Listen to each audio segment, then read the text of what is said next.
Okay. Now I want to summarize and tie together. First, I want to re-ask the question that I asked at the beginning of the morning. What was the question that this gal asked me, the Chinese lady asked me? Can you teach an English word, a word that they don't know, just by hearing it? And what is the answer? The answer is no. There is some learning that's involved. But if you have the foundation that we're giving, you've got a better chance at it. What do we have here?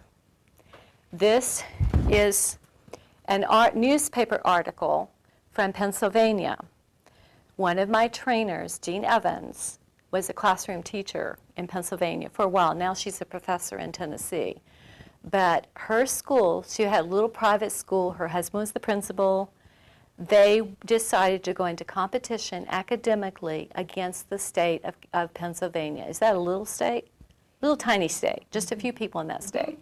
Okay, they went in competition against the state of Pennsylvania, and they did different academic subjects, music, and spelling was one of the subjects. Their school took first, second, and third place in the state in spelling. Wow.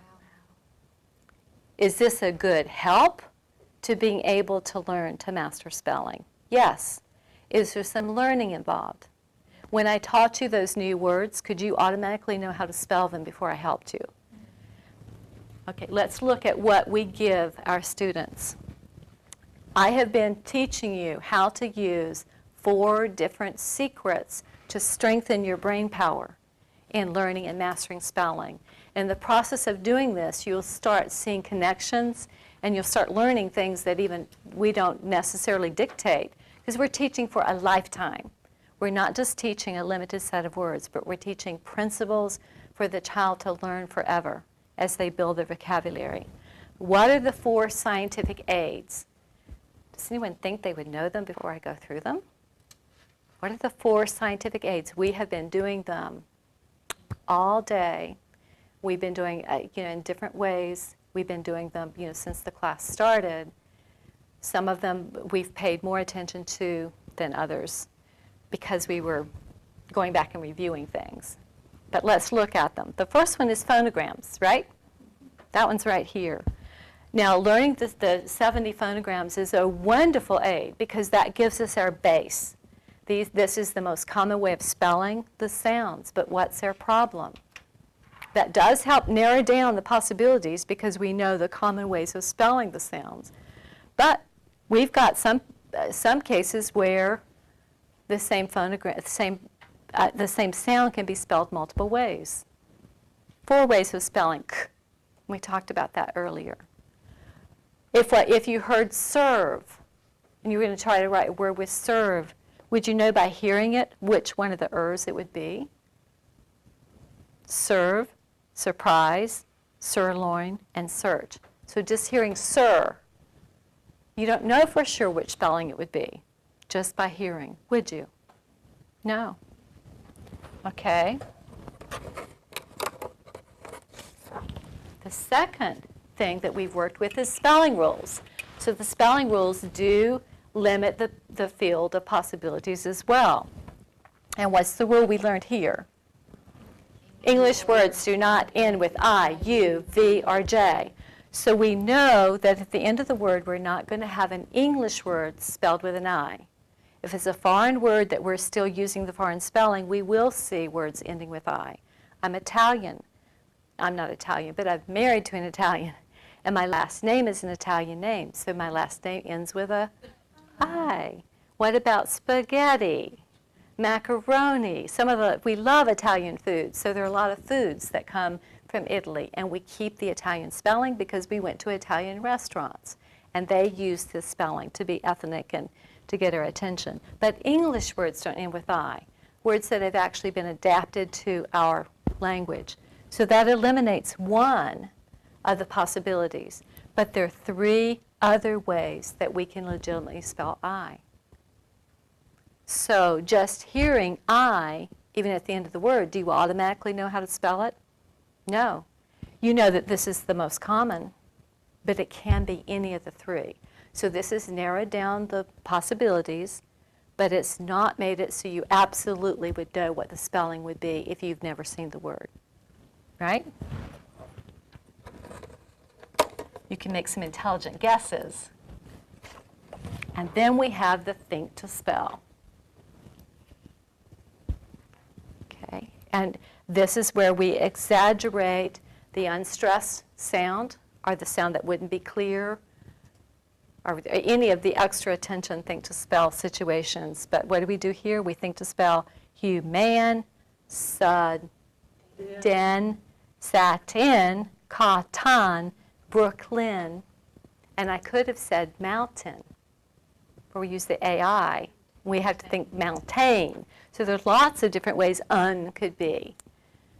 So that's not going to be enough either. But there's one more scientific aid. And this is one that I should have been more careful always having you do, because some of the times I'd forget to remind you to take the full benefit of this. This is the big, big added that we give, simultaneous multisensory instruction. It's amazing to me what some programs call multisensory. You know, this is a multisensory program because they did some cut and paste later. But it was not integrating it to the brain exactly the way they're going to be retrieving it. Here you have an unstimulated brain. You see there's not that many little lines. Largely they've learned by seeing. This is a stimulated brain. If you can use two of your language learning centers at the same time, then there are new little connectors built into the brain to tie the two together. What happens when you use 4 at the same time? Then you get connectors between all 4 of them. Which ones can you remember longer?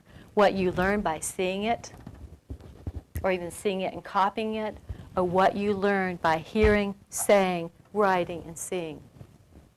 And this is what we're doing. This is why when they're writing their new spelling word, we want them to say it as they write it. So you just whisper it, but not just thinking in your head. I want you to be saying as you're sounding out, e, pit, t, me. So hear, say, write, and then see. We're not a sight first. We're not a copying. We're tying all the senses together. And with this combination of the logical phonograms, which most people never learn, a logical set of spelling rules, which most people never learn, right? And then the technique of thinking to spell, which most people never learn, combined with using all of our avenues to the mind. This combination does amazing things. We have people that have been declared unteachable that just excite the people that test them.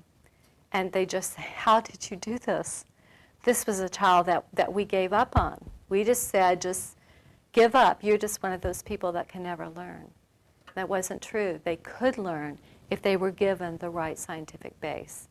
So does it feel good as a teacher to be able to be using something that is going to help all learning styles?